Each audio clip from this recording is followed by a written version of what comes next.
Oh, God. Yes. And on this end, Somebody knows that I did that. well, sometimes I'll give a little, Put it out here.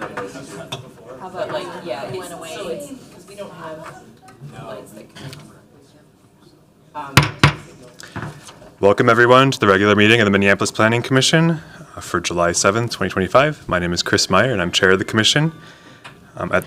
We have a new commissioner before we take the roll. Mr. Dave Shepard, would you like to take a minute to tell us about yourself? Hey. Turn your microphone on first. And that would be right there. There you- Yep. I'm Dave Shepard. I'm a commercial architect for the past 30 years. I work for a firm called HDR, and most of my practice is in transportation and civic facilities. And that's the long and short of it. Great. Well, welcome. Tell us how to spell your name because it's not. Sheppard. Or do you mean Dave? Yeah, I meant Dave's. Thanks. All right, welcome, Commissioner Shepard. We are glad to have you here, so we can always make quorum. All right, with that, I will ask the clerk to take the roll. Commissioner Baxley. Here. Put in the wrong Chowdhury. spot. Here. Conley is absent. Gordon. Here. Jones. Here. Meyer. Here. Shefty is absent. Thompson. Here. Wagner. Here. And Shepard. Here. All right, we have 8 members present. We have a quorum. Next, we'll go to the minutes. Is there a motion to approve the minutes of June 16th, 2025? So moved. Is there a second? All right, is there any discussion on those minutes? Seeing none, all in favor say aye. Aye. Opposed, say nay. Abstentions? The minutes are adopted. Next, we will organize the agenda. I'm going to read through the different items, and we're going to put each item either on consent or discussion. If it's on consent, then we're going to vote for them all at once. If it's discussion, then you'll have an opportunity to speak on them. So if you wanted to speak against the staff recommendation when I go to the item, and I'll say whether anyone wants to speak on that, raise your hand at that time. Staff is recommending that items 6 and 9 be on discussion, and I am also putting 5 on discussion. Staff is recommending the rest of the items for consent, so I'm going to read through those ones. First, number 4, 350 and 360 North 5th Street, Ward 3. Is anyone here to speak against the staff recommendation on item number 4? All right. Item number 5 we're discussing, 6 we're discussing. Item number 7, 2900 Clinton Avenue. Is anyone here to speak against the staff recommendation for 2900 Clinton Avenue? All right, we'll put item 7 on discussion. And number 8, 2901 Chicago Avenue, Ward 9. Was anyone here to speak against the staff recommendation for item number 8? All right, not seeing any. And then item 9 will be on discussion. Excuse me, Chair Meyer. Yeah. I would like a short presentation on 8 if we're still going to get that right. Okay, Yeah, thank you. so we can put that on discussion to allow. Yeah, thank you. Okay, so to review, item 4 on consent, 5 on discussion, 6 on discussion, 7 on consent, 8 on discussion, 9 on discussion. Is there a motion to approve that agenda? So moved. Is there a second? Second. All right, all in favor say aye. Aye. Opposed? The agenda is adopted. All right, so first we'll move to the consent agenda. So if you were here for items 4 and 7 and just wanted to say something about it, now is your opportunity to do that. So I'm opening the hearing for it. Would anyone like to speak on either of those? All right, not seeing any, so we'll close the public hearing for the consent agenda.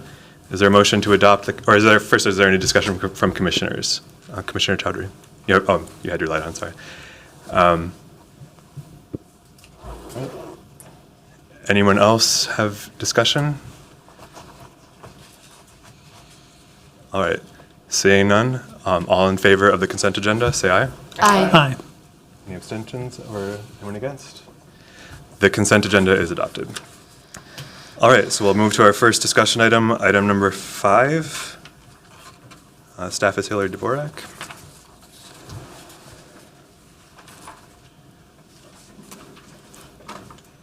This is 3701 and 3601 Washington Avenue North, Ward 4.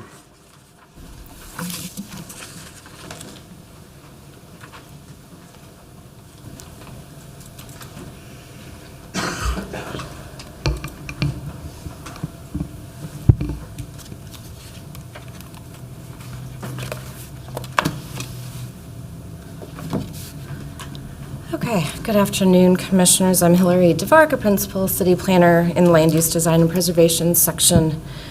I'm here to speak to item number 5 this evening for the properties at 3701 and 3601 Washington Avenue North. This is located in North Minneapolis, just 2 blocks west of the Mississippi River and just south of Dowling Avenue. For orientation, Dowling Avenue or north is on your right. So this is the north end of the site. Washington is on the east side of the site and is on the bottom of your screen. The applicant is proposing to construct a 287-space principal surface parking lot on the site.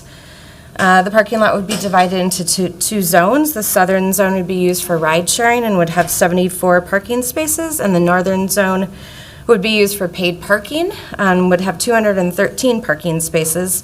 The paid parking spaces, you would order that space with purchase of your ticket.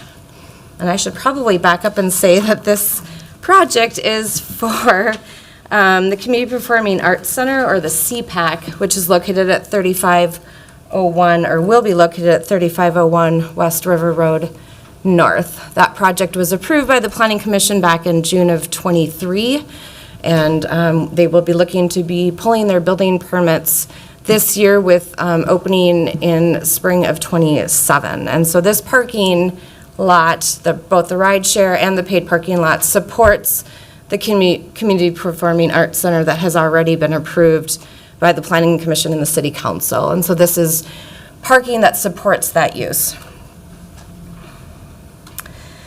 There will be 2 vehicle access points leading into and out of the surface parking lot. One is located mid-block along Washington Avenue, and one is at the southern end of the site. There will be gates located at each of the vehicle entrances, as this parking lot will not be operational on days when there aren't events at the CPAC. Again, the principal parking lot would serve the CPAC, which is an 8,200-seat outdoor amphitheater, which can have up to 54 ticketed events and up to 36 non-ticket events per year, so up to 90 events per year. Ticket events will not be scheduled from January through April. The expectation is that these larger ticket events would happen mid-May or later. For a typical event of the CPAC, gates open at 5, show starts at 6:30, and per our noise ordinance, shows end by 10 p.m.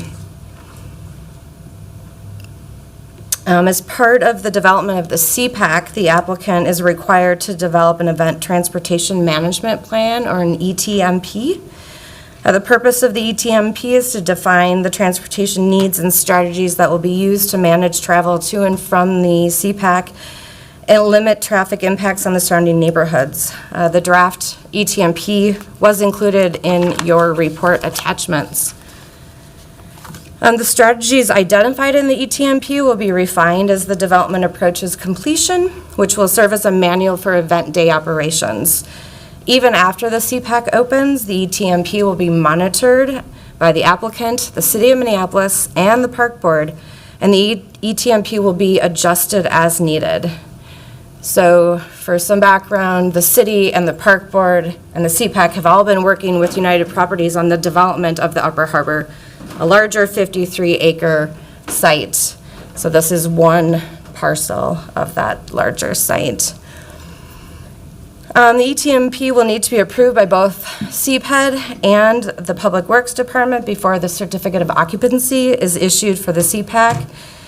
The CPAC will have no on-site parking. For those of you that were here may recall this conversation, and therefore will rely on a combination of shuttle buses, ride share, which this application is for, off-site parking, which also this application is for, biking, walking, and transit as means to get to and from the amphitheater. There are mode share goals that have been discussed with the Department of Public Works.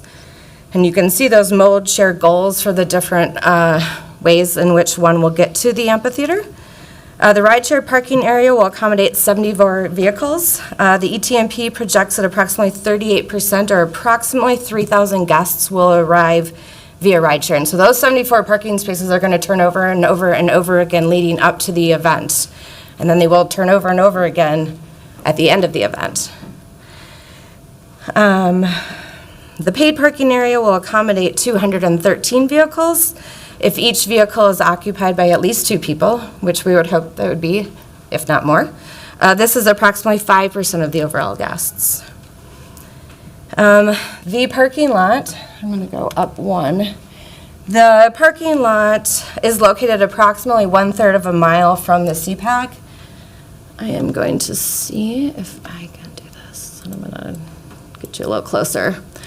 So this is the parking lot that we're talking about today. The CPAC sits right in this area. We're south of where the road, the Parkway, West River Road North, where it jogs out to the river.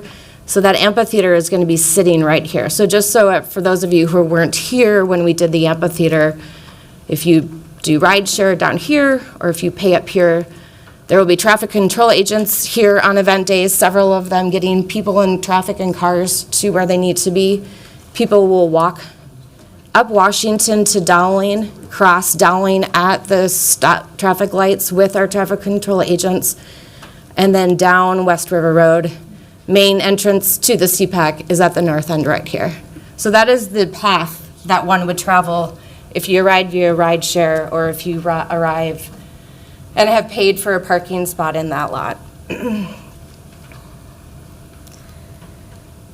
So it is about 1/3 of a mile for guests to walk from the parking lot to the CPAC. The maximum lot size in the Corridor 6 Built Form Overlay District is 1 acre. This site is 2.93 acres, therefore a conditional use permit for a planned unit development or a PUD is required. They have applied for that. Surface parking lots in any zoning district are a conditional use permit, and so they have also applied for a conditional use permit. There are variances, and then site plan review is also required. The first action on the agenda for this item is a public land conveyance finding that it is in conformance with the comprehensive plan, and we are asking that you make that finding tonight as part of this application. For the for the conditional use permit for the planned unit development, they needed 10 points of amenities to establish,